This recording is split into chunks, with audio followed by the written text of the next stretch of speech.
Hello and welcome back 8th standard to Avdhoot academy. आज आपण सुरू करणार आहोत तुमचा चॅप्टर नंबर 19 ज्याचं नाव आहे लाईफ ऑफ स्टार्स. आज आपण बघणार आहोत स्टार्स बाबतीत की काय आहेत स्टार्स, कशाने बनवले आहेत, कसे ते जन्मतात, how is a star born, production कसं होतं, परत स्टारच्या प्रॉपर्टीज बघणार आहे. या सगळ्या गोष्टी आपण आज या चॅप्टरमध्ये पाहणार आहोत. Okay, so before starting the chapter let me ask you one thing. आपण अर्थवर राहतो बरोबर, आणि अर्थ कुठे आहे? Earth is in solar system, right. सगळ्यांना माहिती ना सोलार सिस्टम काय आहे. सोलार सिस्टम आपलं solar system is in itself म्हणजे एक छोटंसं युनिवर्स आहे किंवा एक छोटंसं सिस्टम आहे ज्याच्यात प्लॅनेट, स्टार्स, इंटरस्टेलर क्लाउड्स या गोष्टी सगळ्या असतात. आता आपलं अर्थ आहे की नाही सोलार सिस्टममध्ये? सनच्या आजूबाजूला ऑर्बिट करतं. इथे असतं तुमचा सन आणि त्याच्या बाजूला असे सगळे वेगळे वेगळे प्लॅनेट्स असतात की नाही, राईट. असे हे प्लॅनेट्स असतात की नाही. हे सगळे काय करतात? त्या सनच्या अवतीभोवती रिव्हॉल्व करतात. ते सनच्या अवतीभोवती जेव्हा रिव्हॉल्व करतात तेव्हाच तर आपल्याकडं विंटर, समर असं येतं, है ना. आपण खूप लहानपणीपासून शिकत आलो आहे सोलार सिस्टम काय आहे, टोटल किती प्लॅनेट आहे. Earth is one of the planet of solar system. आणि आपला जो एनर्जी रेडिएटिंग स्टार आहे तो कोण आहे? तो सन आहे, है ना. आपलं आहे की नाही सोलार सिस्टम. सो हे स्टार्स जे आहेत किंवा इन बेसिक स्टार्सकडं वळण्याच्या आधी आपण जरा सोलार सिस्टमचा विचार केला तर मुलांना एकच सोलार सिस्टम आहे का एवढ्या अख्ख्या युनिवर्समध्ये? नाही ना. कितीही सोलार सिस्टम्स आहेत, we don't know. There are numerous. आपली गॅलेक्सी आहे एक. Okay, what is a galaxy? Basically galaxy एक अशी स्पेसमध्ये जागा आहे किंवा स्पेसमध्ये एक फॉर्मेशन आहे जिथे प्लॅनेट्स आहेत, तुमचे स्टार्स आहेत, तुमचे इंटरस्टेलर क्लाउड्स आहेत, कॉमेट्स आहेत, मिटिओर्स आहेत. असे एक स्पेसमध्ये जागा आहे, तिला आपण बोलतो गॅलेक्सी. आपण ऐकलंय की नाही गॅलेक्सी, की we are part of this galaxy. गॅलेक्सीमध्ये काय काय येतं? काय काय येतं या स्पेसमध्ये? तुमचे प्लॅनेट्स है ना, तुमचे स्टार्स अँड तुमचे Interstellar cloud. This is a part of your Galaxy. काय काय येतं? प्लॅनेट्स आपले आहेत की नाही? किती आहेत टोटल प्लॅनेट? 7 आहेत की 8 आहेत? Tell me. टोटल तुमचे सगळे प्लॅनेट्स येतात. न्यूमरस स्टार्स आहेत की आपण काउंटही नाही करू शकत. आपण आपल्या नेकेड आईनी 4000 स्टार्स दररोज रात्री बघू शकतो. किती? 4000 विदाउट नेकेड आईज. बट टेलिस्कोपच्या खाली बापरे खूप सारे स्टार्स आपण बघू शकतो. आणि इंटरस्टेलर क्लाउड्स आहेत. इंटरस्टेलर क्लाउड्स काय आहेत हे आपण पुढं बघूयात बरं का. सो ही झाली एक गॅलेक्सी. अशी एकच गॅलेक्सी आहे का युनिवर्समध्ये? नाही. हजारो करोडो न्यूमरस गॅलेक्सीज आहेत, अनकाउंटेबल गॅलेक्सीज आहेत. आपण काउंट नाही करू शकत मुलांनो की किती गॅलेक्सीज आहेत. Okay, there are numerous galaxies. We are part of only one galaxy. काय नाव आहे आपल्या गॅलेक्सीचं ज्यात अर्थ आहे, सन आहे? It is called, our galaxy's name is Milky Way. काय नाव आहे आपल्या गॅलेक्सीचं? मिल्की वे और मंदाकिनी. काय नाव आहे मुलांनो ज्यात आपण राहतो? मिल्की वे किंवा मंदाकिनी. मिल्की वे किंवा मंदाकिनी हे आपल्या स्वतःच्या गॅलेक्सीचं नाव आहे जिथे आपण राहतोय. जे अर्थ ज्या गॅलेक्सीचा पार्ट आहे it is called milky way और मंदाकिनी. ओके, कळलं गॅलेक्सीमध्ये काय काय आहे? तुमचे प्लॅनेट्स, स्टार्स आणि इंटरस्टेलर क्लाउड्स, जे आपण पुढं बघणार आहोत की इंटरस्टेलर क्लाउड्स काय आहेत. आता गॅलेक्सी पण ना 3 टाईपची असते बरं का मुलांनो. गॅलेक्सीत ना 3 प्रकारच्या गॅलेक्सीज असतात आणि that is totally based on their शेपच्या म्हणजे जसे शेप्स आहेत, जसे त्याच्या आकृत्या आहेत, त्याच्यावरून आपण गॅलेक्सीला कॅटेगराईज केलं आहे. सो कुठले कुठले गॅलेक्सीज दिसणार आहेत आपल्याला? एक आहे स्पायरल. काय आहे? स्पायरल. एक आहे एलिप्टिकल. एक गॅलेक्सी काय आहे? एलिप्टिकल. आणि एक आहे इर्रेग्युलर. एक आहे इर्रेग्युलर. काय आहेत 3 प्रकारच्या गॅलेक्सीज जे आपण कशावरून कॅटेगराईज केलंय? शेपवरून कॅटेगराईज केलंय, त्यांच्या आकारावरून. एक आहे स्पायरल. स्पायरल गॅलेक्सी जी आहे तिचा शेप कसा आहे? स्पायरल आहे. कसा आहे? स्पायरल, सर्क्युलर किंवा गोल आहे, है ना? स्पायरल म्हणजे काय? गोल आहे. ही गॅलेक्सीची जी शेप आहे, जी वरतून दिसतो, तो असा स्पायरल आहे. एलिप्टिकल म्हणजे काय? थोडा इलॉंगेटेड शेप असतो, असा थोडा ओव्हल टाईप शेप असतो मुलांनो. ठीक आहे, थोडा ओव्हल टाईप शेप असतो एलिप्टिकलचा. एलिप्टिकलचा कसा आहे? थोडा ओव्हल लाईक शेप. आणि इरेग्युलर गॅलेक्सीज कशाही असू शकतात, त्यांना काय असं स्पेसिफिक शेप नाही आहे. त्यांना स्पेसिफिक शेप नाही आहे. इरेग्युलरमध्ये आपण त्यांना ह्यामुळं कॅटेगराईज केले because they don't have a specific shape. First is spiral, जिथे गोल आकृतीची गॅलेक्सी आहे. सेकंड इज एलिप्टिकल, जिथे थोडी एलॉंगेटेड ओव्हल शेपसारखी आहे. आणि थर्ड आहे इरेग्युलर, जिथे एक स्पेसिफिक शेप नाही आहे. आपली जी मिल्की वे गॅलेक्सी आहे that is spiral. Milky way Galaxy आहे जी आपली, दॅट इज स्पायरल. कुठली आहे? स्पायरल आहे ती. ओके, हे लक्षात ठेवता. कळलं गॅलेक्सी वगैरे काय? आणि या युनिवर्समध्ये हजारो करोडो गॅलेक्सीज आहेत. फक्त आपणच नाही आहे, हजारो करोडो गॅलेक्सीज आहेत. आणि आपल्या जेवढ्या पण आजूबाजूला गॅलेक्सीज आहेत ते अजून डिस्कवर करणं राहिलेलं आहे. ठीक आहे, लक्षात ठेवा. गॅलेक्सीच्या पार्टमध्ये काय काय येणार, किती म्हणजे काय काय गोष्टी आहेत आपल्या गॅलेक्सीत? Planets, stars and interstellar clouds. Okay, आता तुम्ही म्हणताल एवढं सगळं कसं काय माहिती? पण आपण तर अर्थवर राहतो, या गॅलेक्सीज युनिवर्समध्ये आहेत, कसं बघणार? कुणाला माहिती आहे? कोणी वर गेले का? ठीक आहे, सी फर्स्टली आपल्या अर्थचं जे हे सरफेस आहे ना, हे झालं तुमचं अर्थ सरफेस. अर्थ सरफेस ह्याच्यावरती मोठे मोठे सायंटिस्ट जे आहेत ते टेलिस्कोप लावतात. ते काय करतात मुलांनो? ते टेलिस्कोप लावतात. दिस इज युअर टेलिस्कोप, जे अबाव अर्थ सरफेस असतं. Above earth surface. कुठे ठेवतात telescope? Above earth surface. Telescope कुठे असतो पोरांनो? अर्थ सरफेसच्या वरती. तिथून आपण खूप क्लिअरली, जसं मायक्रोस्कोपनी आपण छोटे छोटे मायक्रो ऑर्गॅनिझम्स बघू शकतो, तसंच या टेलिस्कोपनी आपण वरचे स्टार्स थोडं मॅग्निफाय करून बघू शकतो. जे आपल्या नेकेड आईजला दिसत नाही ते आपण या टेलिस्कोप थ्रू थोडं फोकस करून मॅग्निफाय करून पाहू शकतो. आता हे झालं अर्थच्या सरफेसवरती. आणि अर्थच्या ॲटमॉस्फिअरच्या बाहेर ना मुलांनो सॅटेलाइट्स असतात. काय असतात? सॅटेलाइट्स सोडलेले आहेत सायंटिस्टनी.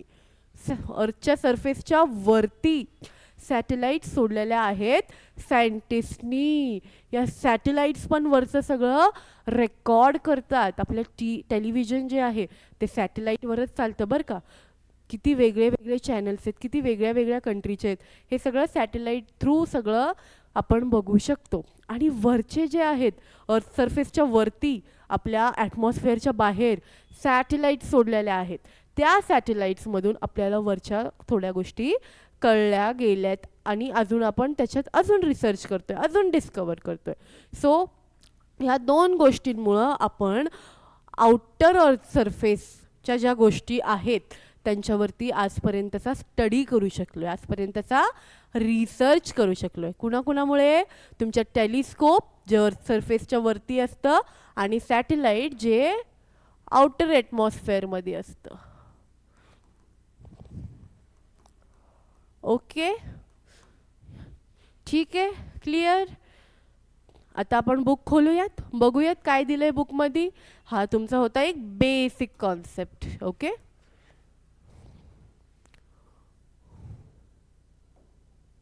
खोला book. 19 chapter. See, life cycle of stars.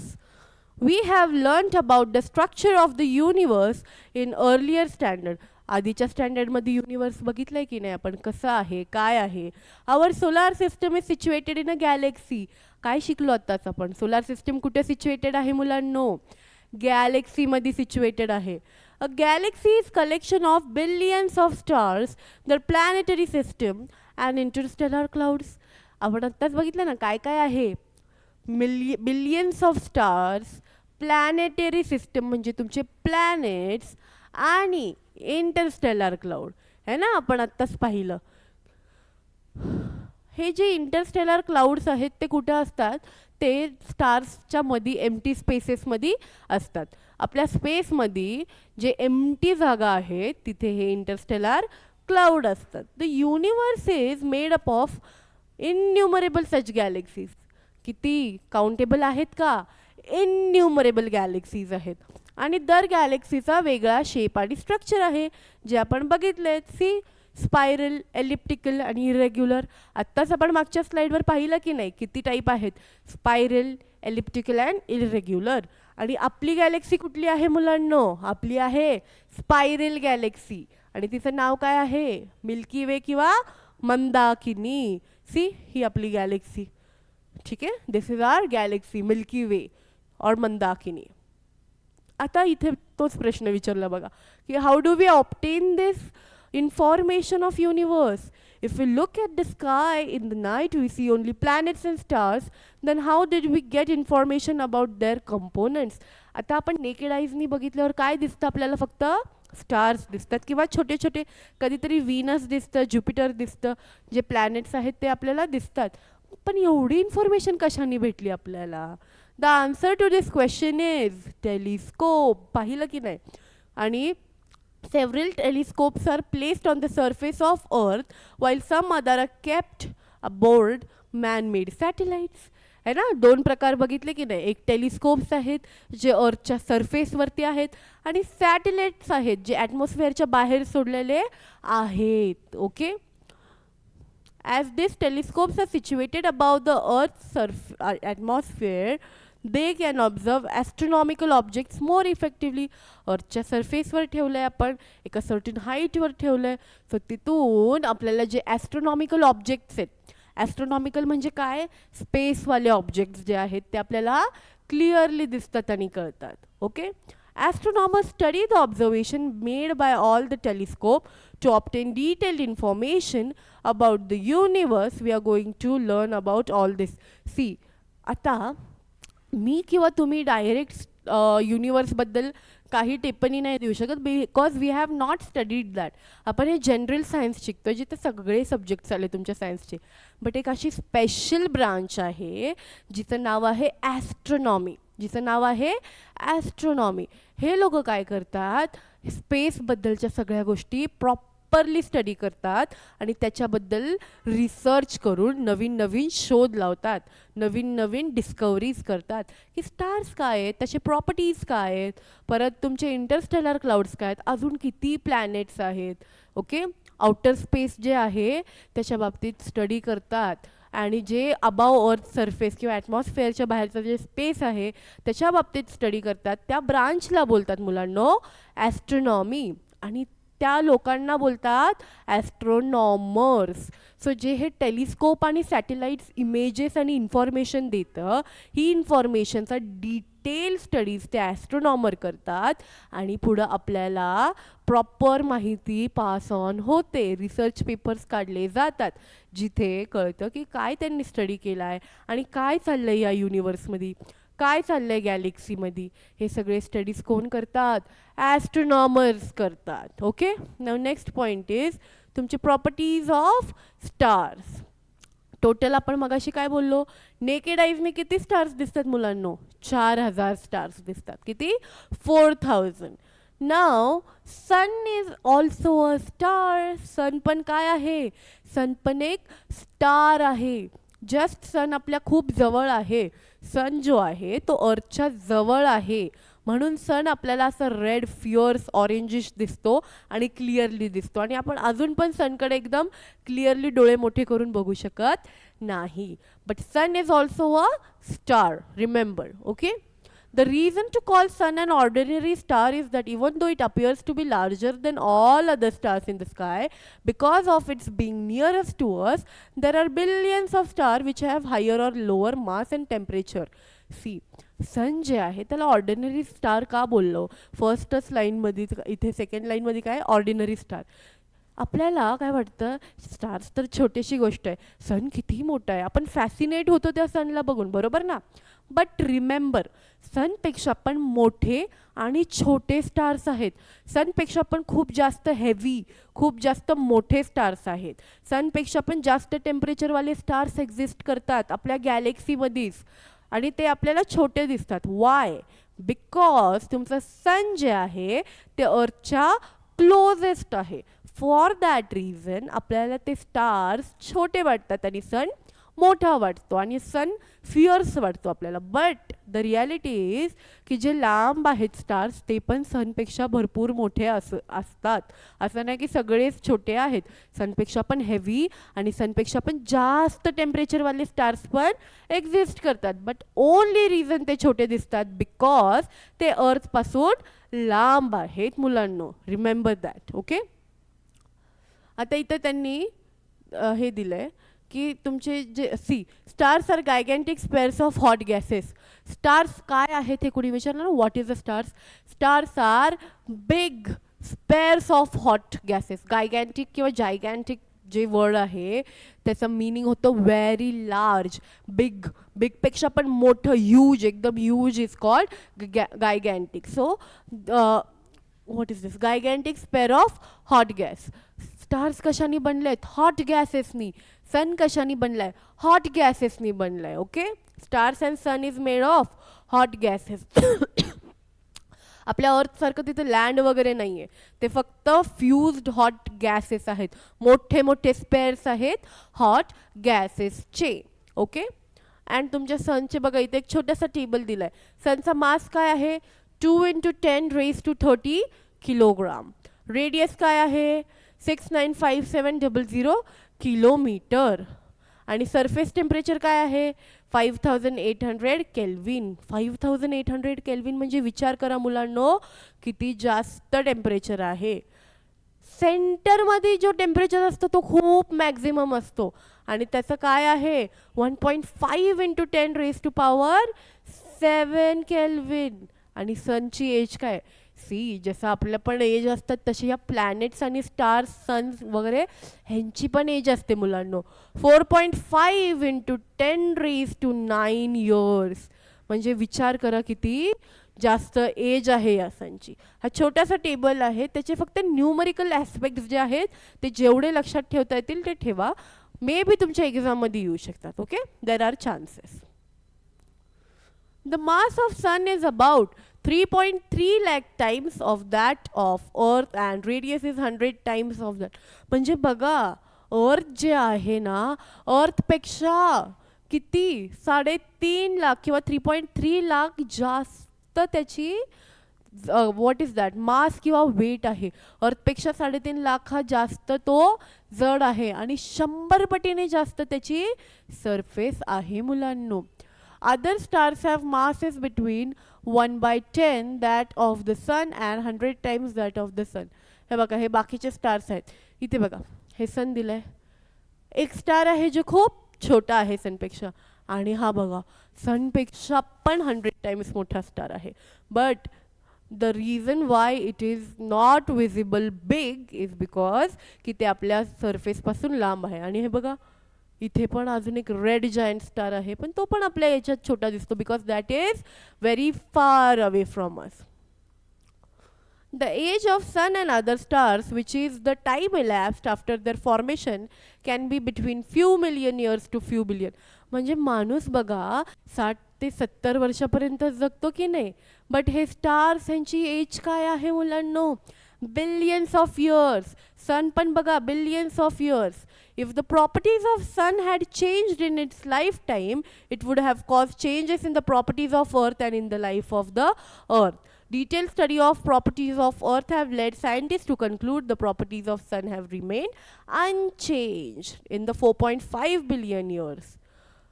Oh my god, see, ह्यांनी काय सांगितलं इथे एक गोष्ट की तुमचा जो सन आहे त्याच्या प्रॉपर्टीज आजपर्यंत कधीच चेंज नाही झाल्यात. कधीच म्हणजे कधीच. साईज पण कमी जास्त नाही झाली, त्याचा मास पण कमी जास्त नाही झाला, त्याची जी रेडिएटिंग एनर्जी आहे ती पण कमी जास्त झाली नाही आहे. जर त्याची प्रॉपर्टीज चेंज झाल्या असत्या डिरेक्टली ते कुणावर इफेक्ट झाला असतं मुलांनो? डिरेक्टली ते तुमच्या अर्थवरती इफेक्ट झाला असता है ना. तुमच्या अर्थवरती जर खूप जास्त त्यांनी एनर्जी रेडिएट केली असती, अर्थ भस्म झाला असता, त्याची साईज वाढली असती, तर अर्थच्या अजून जवळ येऊन सगळे ग्लेशियर्स मेल्ट झाले असते. सो डिरेक्टली इनडिरेक्टली कुठल्या पण वेनी अर्थ इफेक्ट झाला असता. सो आजपर्यंत अर्थवर इतका इफेक्ट नाही झाला आहे सनचा. So that is the reason आपण कन्क्लूड करू शकतो की सनचे जे प्रॉपर्टीज आहेत ते 4.5 बिलियन इयरमध्ये चेंज झालेल्या नाहीत. ओके. नाव स्टार्सचा बर्थ कसा होतो? ठीक आहे. सी, आपण ना एक सेकंड,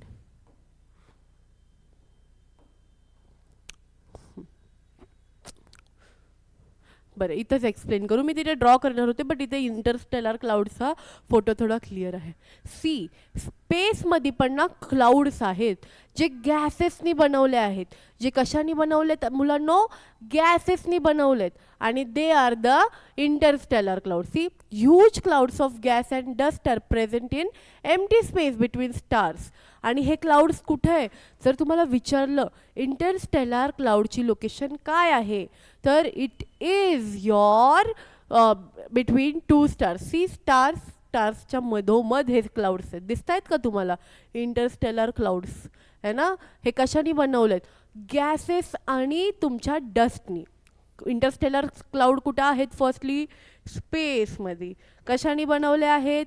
गॅसेस अँड डस्ट. आणि कुठे? स्पेसमध्ये. कुठे? स्टार्सच्या मध्ये असतात. नाव आपण जे लाईट इयर म्हणजे लाईटचा what we say light year measure करतो ते काय आहे? ते distance travelled by light in a year आहे. ठीक आहे. आपण जे व्हॉट यू से हे जे प्लॅनेट्स आहेत किंवा सन आहे किंवा अदर स्टार्स आहेत त्यांचा डिस्टन्स जर मेजर करायचा आहे तर तो डिस्टन्स आपण लाईट इयर ह्या टर्मनी मेजर करतो. आणि लाईट इयर काय आहे? अख्ख्या वर्षात लाईटनी कुठल्या स्पीडनी किती वेळा ट्रॅव्हल केलं आहे, किती अमाऊंट ऑफ लाईटनी, त्याला आपण बोलतो लाईट इयर. सी, कुठे? A light year is the distance travelled by light in 1 year. Distance traveled by light in 1 year. As the speed of light is 3 lakh kilometer per second, the light year is equal to 9.5 into 10 raised to 12. किती आहे light इयरचं? 9.5 into 10 raised to 12 kilometre. तुमच्या बुकमध्ये दिलंय बघा इथे. हा, आता the size of interstellar clouds are about a few light years. म्हणजे इथे ऑलरेडी 9.5 into 10 raised to 12 म्हणजे बिलियन्समध्ये. म्हणजे इंटरस्टेलर क्लाउडचा डिस्टन्स काय आहे आपल्यापासून? तोही कितीतरी बिलियन्समध्ये आहे मुलांनो. खूप लांब आहेत. ओके. आता तुमचे स्टार्स कसे जन्मले जातात हे बघूयात आपण. Due to some disturbances this cloud start contracting. थांबा एक सेकंड, आपण ह्याच्यातच बघू.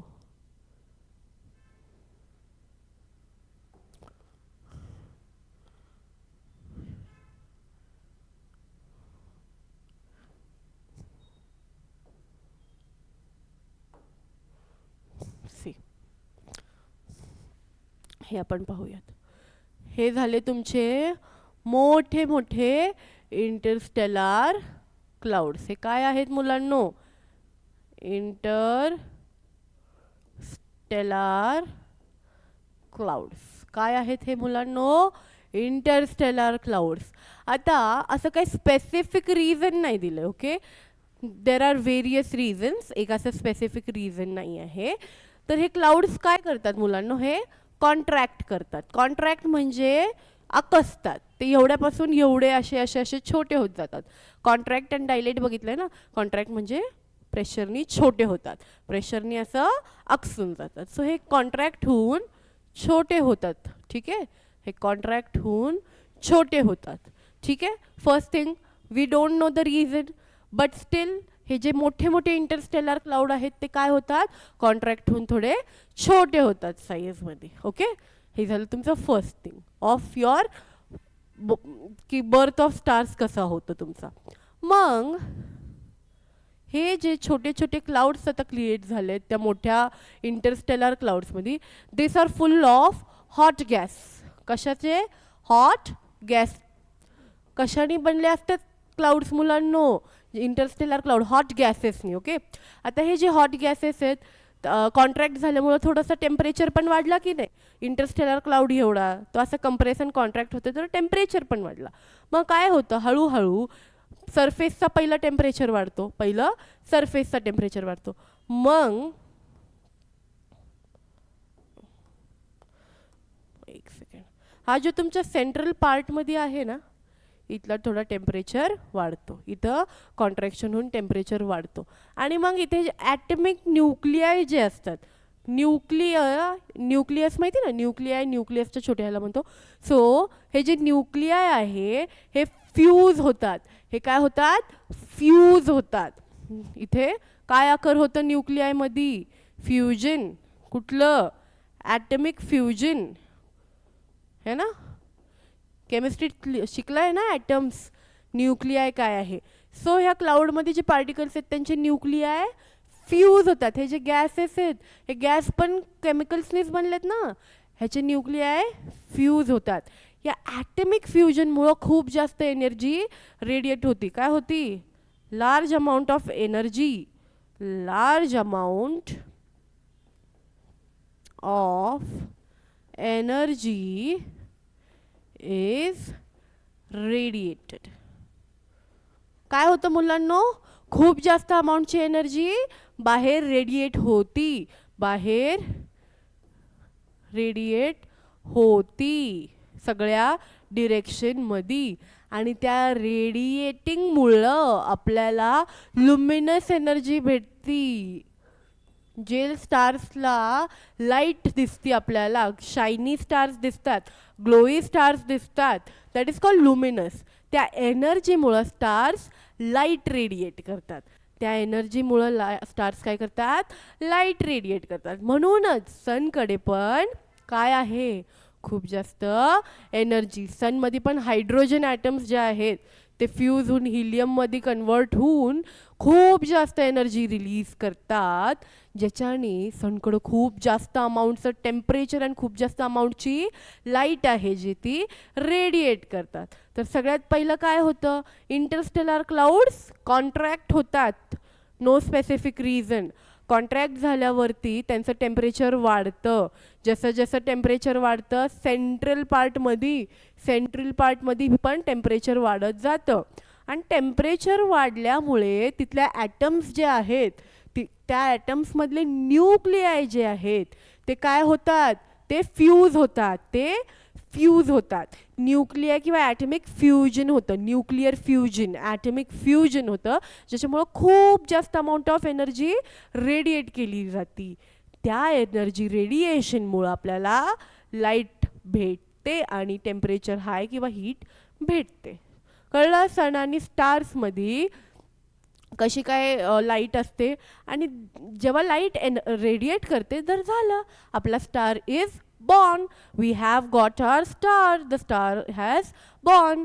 ठीक आहे, जिथं ल्युमिनसिटी आली, जिथं लाईट आली, जिथं त्यांनी लाईट रेडिएट केली तर आपला स्टार बॉर्न झाला आहे मुलांना. ओके, कळलं कसं आहे स्टारची लाईफ, कशी बॉर्न झाली आहे किंवा बर्थ ऑफ स्टार काय आहे.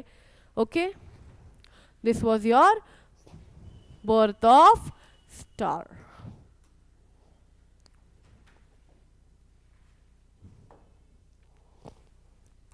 सी एकदा वाचायचं का, टेक्स्टबुकमध्ये काय आहे, due to some disturbance, this clouds start contracting. Because of the contraction, their density starts increasing and temperature also.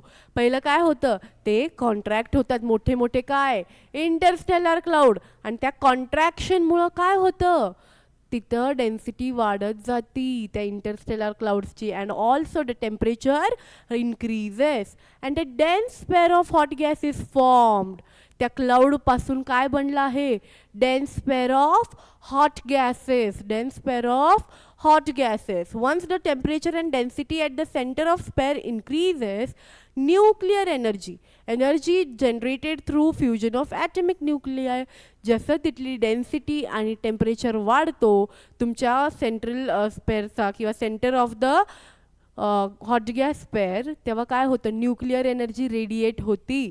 म्हणजे कशाने, दोन ॲटमिक किंवा मल्टिपल ॲटमिक न्यूक्लियर जेव्हा फ्यूज होतात त्याला म्हणतात ॲटमिक न्यूक्लिअर फ्युजन किंवा न्यूक्लिअर फ्युजन, ज्याच्यामुळं बाहेर एनर्जी रेडिएट करतात. Because of this energy generation the gas pair becomes self luminous. या एनर्जी जनरेशनमुळं काय होतं, तो स्पेअर काय होतो गॅसचा, सेल्फ लुमिनस, सेल्फ लाईट देतो तो. और we can say a star is born. Okay, सनमध्ये कशाने मुलांनो, हायड्रोजन न्यूक्लियाय काय फॉर्म करतात, आपण बोललो हिलियम.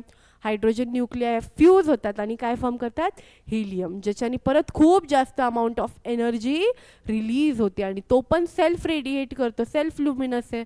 सेल्फ लुमिनस म्हणजे लाईट प्रोड्यूस होती, म्हणून सनकडून आपल्याला लाईट भेटते मुलांनो. ओके,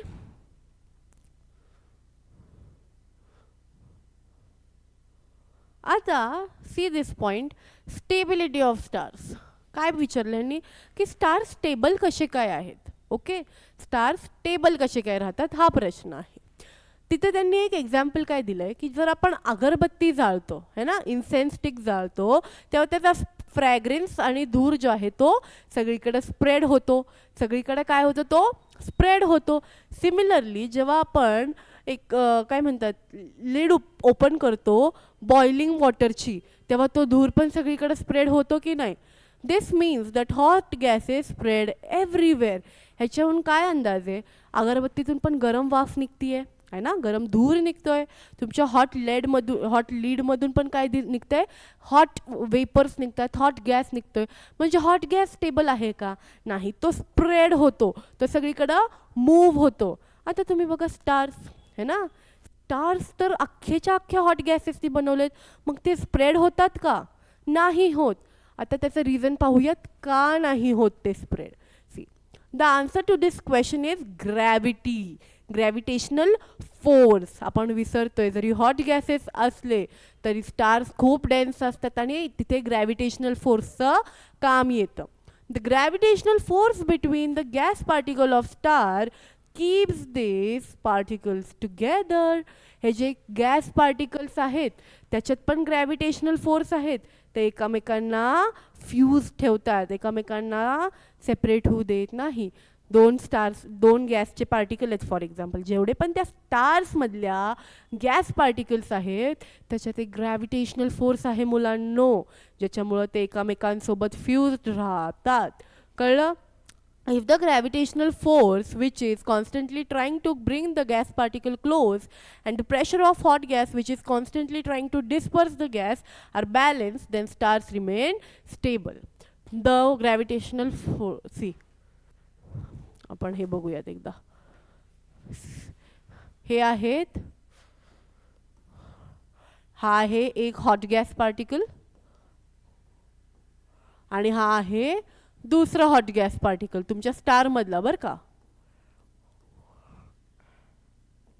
कशातलं पाहतोय आपण, विसरलात की काय, हॉट गॅस म्हणल्यावर स्टार्स मधलं पाहतोय. ठीक आहे, हे दोन आहेत हॉट गॅस पार्टिकल्स. आता हे जे हॉट गॅसेस आहेत ते मूव्ह करतात बाहेरच्या साईडला, ते मूव्ह करतात बाहेर. इथं नाही ड्रॉ करू आपण, थांबा.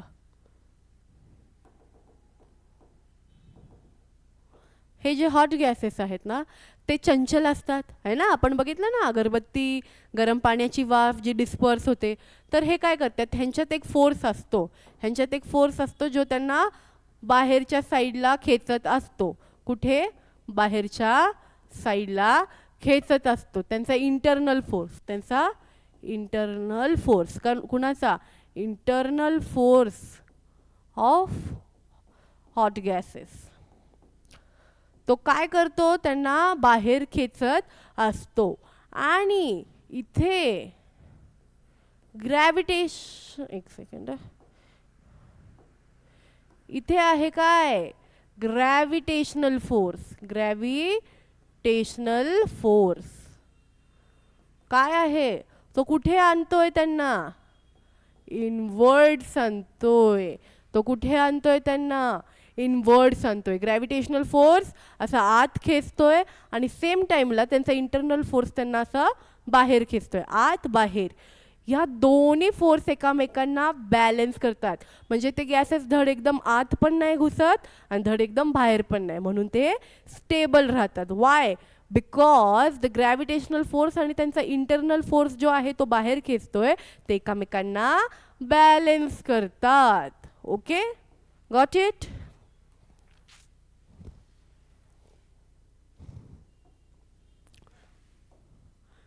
सो सी, इथे पण आहे हॉट प्रेशर ऑफ गॅसेस, तो बाहेर नेतोय आणि ग्रॅव्हिटेशनल फोर्स आत, ज्याच्याने तो स्टार बॅलन्स राहतो मुलांनो. ओके, त्याच्याने तो बॅलन्स राहतो. आता हा पार्ट आपण केला आहे टोटली फर्स्ट लेक्चरमध्ये. स्टार्स काय आहे, गॅलेक्सी काय आहे, काय टाईप्सची गॅलेक्सी आहेत, आपली कोणती गॅलेक्सी आहे, स्टार्स कसे बॉर्न होतात, स्टार्स स्टेबल कसे राहतात, हे सगळे पॉईंट्स आज आपण केलेले आहेत. ओके, तो इथंच आपण स्टॉप करतोय आपला आजचा सेक्शन. आणि आपला अजून एक पार्ट राहिला आहे इव्हॉल्युशन ऑफ स्टार्स, तो आपण नेक्स्ट सेशनमध्ये बघणार आहे. Okay, tune in to the next session. Thank you.